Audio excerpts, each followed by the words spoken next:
India ಫಸ್ಟ್ಗೆ ಮತ್ತೆ ಸ್ವಾಗತ. ಈಗ ಈ ಕ್ಷಣದ ಹೆಡ್ಲೈನ್ಸ್. ಬೆಂಗಳೂರಲ್ಲಿ ನಿಗೂಢ ಬಾಂಬ್ ಬ್ಲಾಸ್ಟ್. 10 ಸೆಕೆಂಡ್ ಅವಧಿಯಲ್ಲಿ 2 ಬಾರಿ ಭೀಕರ ಸ್ಫೋಟ. 9 ಮಂದಿಗೆ ಗಾಯ. ಬೆಚ್ಚಿ ಬಿದ್ದ ಸಿಲಿಕಾನ್ ಸಿಟಿ.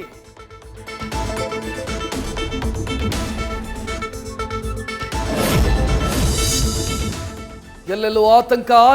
ಛಿದ್ರವಾಯಿತು ಕೆಫೆಯ ವಸ್ತುಗಳು. ಸಿಸಿಟಿವಿಯಲ್ಲಿ ಸೆರೆಯಾದ ಸ್ಫೋಟದ ದೃಶ್ಯಗಳು ಭಯಾನಕ. ಘಟನಾ ಸ್ಥಳದಲ್ಲಿ ಎಫ್ಎಸ್ಎಲ್ ತಂಡದಿಂದ ಪರಿಶೀಲನೆ. ಉಗ್ರರ ಕೈವಾಡದ ಶಂಕೆ.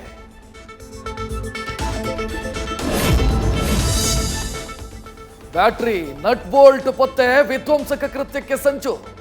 ಸಿಸಿಟಿವಿ ಡಿವಿಆರ್ ವಶಕ್ಕೆ ಪಡೆದ ಎಚ್ಎಎಲ್ ಪೊಲೀಸರು. ಸಂಚುಕೋರರ ವಿರುದ್ಧ ಕ್ರಮ ಅಂದ್ರು ಸಿಎಂ.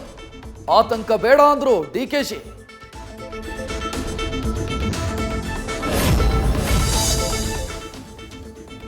ಸುಧಾರಿತ ಸ್ಫೋಟಕ ಉಗ್ರರ ಕೃತ್ಯ ಎಂಬ ಸಂದೇಹ.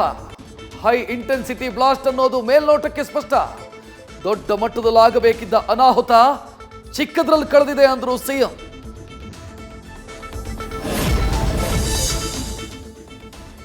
ತನಿಖೆಗೆ ಎನ್ಐಎ ಎಂಟ್ರಿ ಆಗೋ ಸಾಧ್ಯತೆ. ಸ್ಫೋಟಕ್ಕೆ ಯಾವೆಲ್ಲ ವಸ್ತು ಸಾಮಗ್ರಿ ರಾಸಾಯನಿಕ ಬಳಸಲಾಗಿದೆ ಅನ್ನೋ ತನಿಖೆ. ಐಡಿ ತಯಾರಿಸೋ ವ್ಯಕ್ತಿ ಸಂಘಟನೆಗಳ ಬಗ್ಗೆಯೂ ಇನ್ವೆಸ್ಟಿಗೇಷನ್.